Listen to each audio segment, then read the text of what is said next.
ಓಂ ಗುರುಭ್ಯೋ ನಮಃ.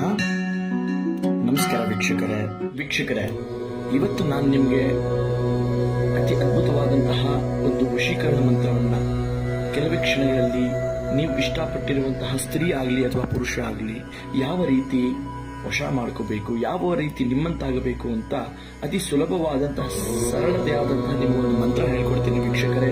ಆ ರೀತಿ ಮಾಡಿ ಖಂಡಿತವಾಗಲೂ ನೀವು ಇಷ್ಟಪಟ್ಟಿರುವಂಥವ್ರು, ನಿಮ್ಮಿಂದ ದೂರ ಆಗಿರುವಂಥವರು ಖಂಡಿತವಾಗಲೂ ಕೆಲವೇ ಗಂಟೆಯಲ್ಲಿ ನಿಮ್ಮ ಸೆಳೆತ ಆಗ್ತಾರೆ, ಹಾಗೆ ನಿಮ್ಮ ಜೊತೆ ಆಗ್ತಾರೆ.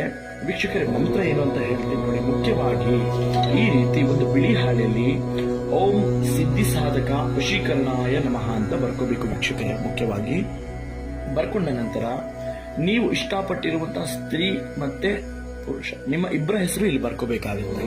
ಈ ಹಿಂದೆ ಬರೆದ ನಂತರ ಇದು ಸಂಪೂರ್ಣವಾಗಿ ಕೆಲವೊಂದಿಷ್ಟು ಮಂತ್ರ ಹೇಳ್ತೀನಿ ವೀಕ್ಷಕರು. ನಾನು ಆ ಮಂತ್ರನ ನೀವು ಅರ್ಶನ ಇದೆಯಲ್ಲ, ಅರ್ಶನ ಅದ್ರ ಮೇಲೆ ಹಾಕ್ತಾ ಹೇಳ್ಬೇಕಾಗುತ್ತೆ. ಮಂತ್ರ ಏನಂತ ಹೇಳ್ತೀನಿ ನೋಡಿ ವೀಕ್ಷಕ.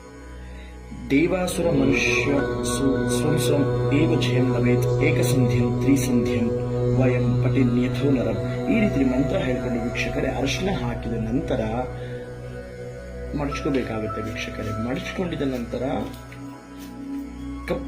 ಕಪ್ಪು ದಾರದಲ್ಲಿ ಸುತ್ತಿ ವೀಕ್ಷಕರೇ ನೋಡಿ, ಒಂದು ತಾಮ್ರದ ಚೊಂಬು ತಗೊಂಡು ತಾಮ್ರದ ಚೊಂಬಲ್ಲಿ ಒಂದಿಷ್ಟು ಅಕ್ಕಿ ಇಟ್ಟು ಅದ್ರ ಮೇಲೆ ನೋಡಿ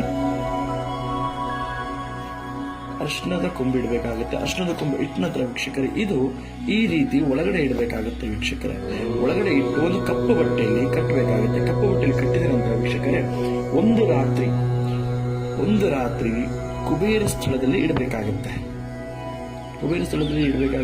ವೀಕ್ಷಕರೇ, ಈ ರೀತಿ ಮಾಡಿದ ನಂತರ ಖಂಡಿತವಾಗಿಯೂ ನಿಮ್ಮನ್ನು ಬಿಟ್ಟು ಹೋದವರು ನಿಮಗೆ ಸೇರ್ಪಡೆ ಆಗ್ತಾರೆ.